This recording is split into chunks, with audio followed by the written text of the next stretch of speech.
नमस्कार, स्वागत है आप सभी का तेजस कोचिंग सेंटर में। मैं अंकिता। आज मैं आपको रिप्रोडक्शन इन प्लांट्स के बारे में बताऊंगी। जिस प्रकार से सभी लिविंग ऑर्गेनिजम्स की रिप्रोडक्शन होती है, उसी प्रकार से प्लांट्स की भी रिप्रोडक्शन होती है। सबसे पहले देखते हैं कि रिप्रोडक्शन कैसे होती है plants. Plant reproduction, the process by which living organisms produce new organisms of the same kind is called reproduction। जिस प्रकार से जीवित ऑर्गेनिजम्स दूसरे जीवों को क्रिएट करते हैं, उसी प्रकार से पौधे भी अपने जैसे ही जीवों को बनाते हैं, उनके द्वारा पैदा होते हैं। सबसे पहले बात करते हैं प्लांट्स रिप्रोड्यूस। प्लांट्स रिप्रोड्यूस के कौन कौन से स्टेप हैं और कैसे कैसे वो प्रोड्यूस होते हैं। Seeds, stems, roots, leaves, spores. सबसे पहले जैसे कि बताया आपको कि शीड्स बीजों से प्लांट्स, जब हम बीजों को लगाते हैं तो उनसे प्लांट्स बनता है। स्टेम्स, कुछ ऐसी स्टेम्स होती हैं, तना होता है जिसको जब हम लगाते हैं तो उससे प्लांट बनता है।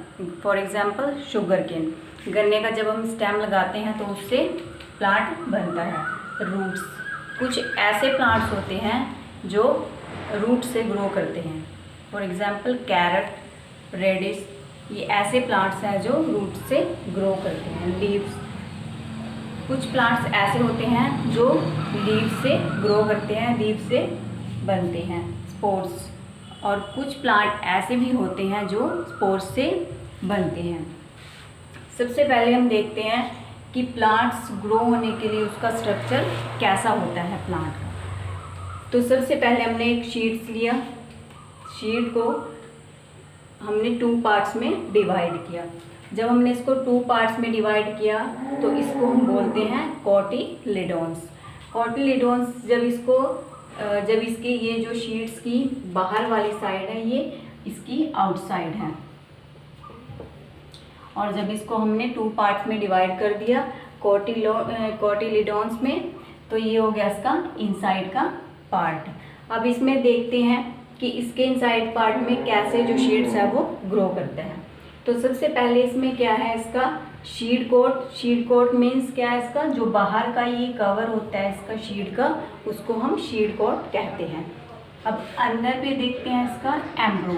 एम्ब्रो क्या है, जब भी आपने देखोगा कभी किसी शीड्स को हम लगाते हैं तो उसमें से छोटा सा एक टिनी प्लांट ग्रो करने लगता है, जिसको हम एम्ब्रो कहते हैं। तो ये हमारा हो गया शीड का स्ट्रक्चर, कि कैसे हम शीड्स को लगाते हैं और कैसे से उसमें से एक जो है वो बेबी प्लांट ग्रो करता है। तो आज हमने सबसे पहले क्या पढ़ा प्लांट्स की रिप्रोडक्शन की डेफिनेशन में, the process by which living organisms plant produce new organisms of the same kind is called reproduction। Second देखते हैं आज इसमें हम जर्मिनेशंस। जिस प्रकार से हमने प्लांट रिप्रोडक्शन देखा कि जब भी हम कोई प्लांट रिप्रोडक्शन सीड्स को लगाते हैं तो उससे नया प्लांट बनता है, that is called reproduction. The process of growing of a seedling from a seed, that is called germination.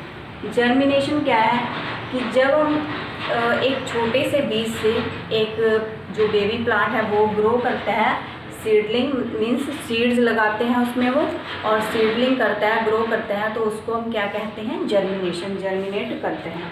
और सबसे पहले क्या है, और प्लांट को ग्रो करने के लिए हमें सबसे पहले क्या चाहिए, एक शीड। जब शीड लेते हैं प्लांट को ग्रो करने के लिए, शीड लगाते हैं, तो सबसे पहले उसको लगाने के लिए, शीड के लिए हमें क्या क्या चाहिए होता है, उसका मॉइस्चराइजर, लाइट, एयर, ये सभी चीज़ें हमें शीड के लिए चाहिए होती हैं, जिससे वो प्लांट जो है वो ग्रो कर सके। अब ये शीड है, ये शीड लगाया हमने, तो कुछ दिनों बाद जब इसमें मॉइस्चराइजर, लाइट एंड एयर इसको प्रॉपरली मिलेंगे, तब क्या होगा, इसमें से एक एम्ब्रो, ये एम्ब्रो बताया आपको, एक टिनी जो है वो प्लांट इसमें से ग्रो करेगा, और उसके बाद क्या होगा, इसकी रूट्स बनेंगी इसमें।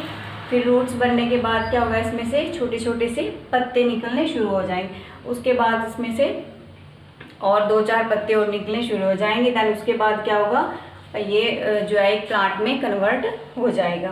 तो ये क्या होता है हमारे पास जर्मिनेशन। जर्मिनेशन क्या हुआ, जो हमने सीड्स लगाया और उससे वो ग्रो हुआ, that is called germination. Then उसके बाद है डिस्पर्सल ऑफ सीड्स। डिस्पर्सल का मीनिंग क्या है इसमें, तो सबसे पहले इसका मीनिंग जान लेते हैं कि डिस्पर्सल क्या होता है। डिस्पर्सल होता है कि कोई भी चीज़ जो है वो दूसरी जगह पर उसका जाना, दैट इज कॉल्ड डिस्पर्सन। इसको हम इसकी डेफिनेशन भी साथ में कर लेते हैं। The process of scattering seeds away from the parent plant is called dispersal of seeds. अब देखते हैं कि डिस्पर्सल ऑफ सीड्स ये कैसे और किस प्रकार से इससे जो है वो प्लांट बनते हैं। तो इसके जो है हमारे पास ये है कि by wind, water, birds and explosion. तो सबसे पहले है इसमें बाय वाइंड।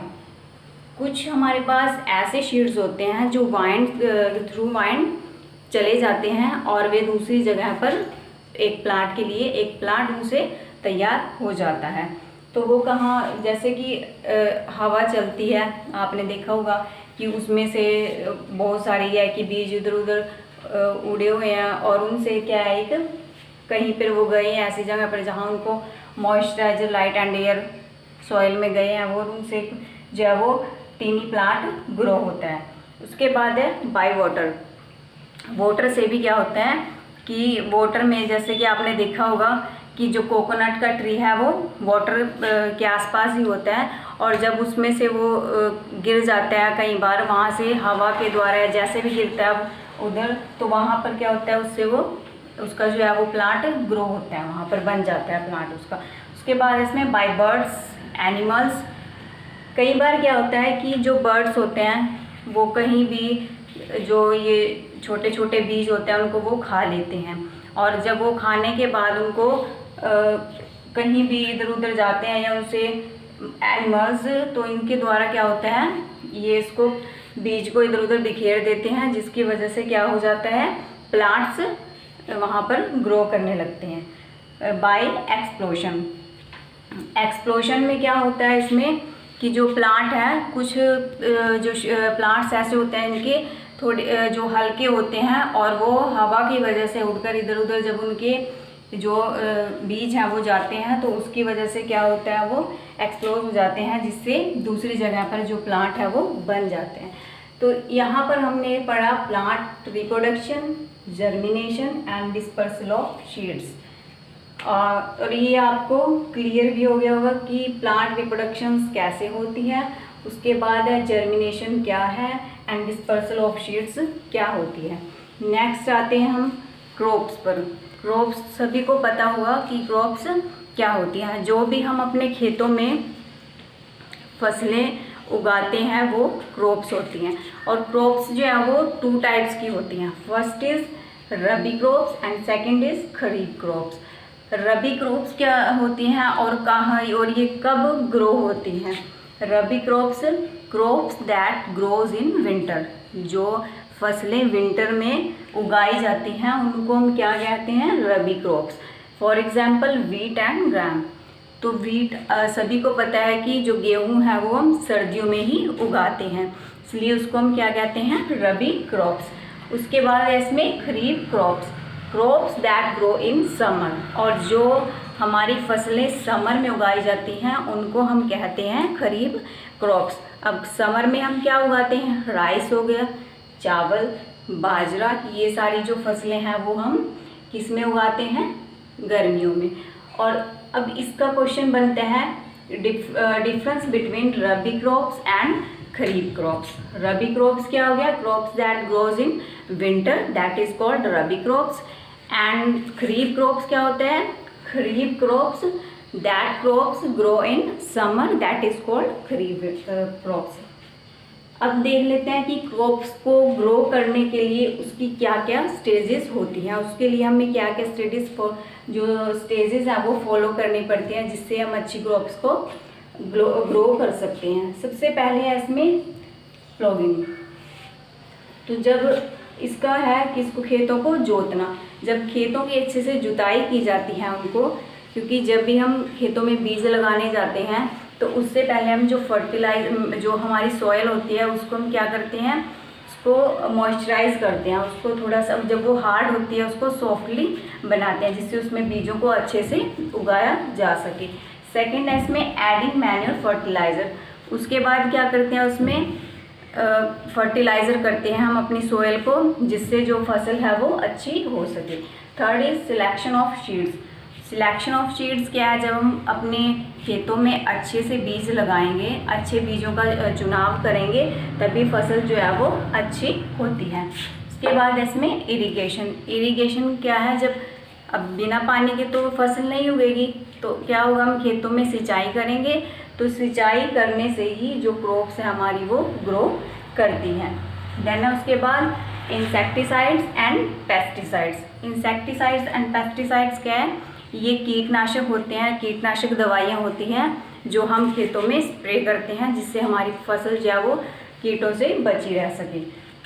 और उसके बाद आता है हमारे पास हार्वेस्टिंग। हार्वेस्टिंग क्या होता है, जब ये सारी प्रोसीजर फसल की हमारी पूरी हो जाती है, उसको अच्छे से सीड मिल गया जिससे वो ग्रो हुआ, फिर उसमें हमने पानी फर्टिलाइज किया, उसको पानी दिया उसमें, और क्या किया, उसमें कीटाणुनाशक जो दवाइयाँ थी उनका उपयोग किया। देन उसके बाद जब वो पक जाती है फसल, उसको जब हम काटते हैं तो उसको क्या बोलते हैं, हार्वेस्टिंग। तो ये हो गया इसमें क्रॉप्स की स्टेजेस। इसमें क्या पढ़ा हमने, सबसे पहले कि जो क्रॉप्स हैं वो 2 टाइप्स की होगी। इसमें 2 टाइप्स की क्रॉप्स में रबी क्रॉप्स आ गई और खरीफ क्रॉप्स आ गई, उसकी स्टेजेस आ गई इसमें। ये था आपका आज रिप्रोडक्शन इन प्लांट्स के बारे में। इसके कुछ हो गया।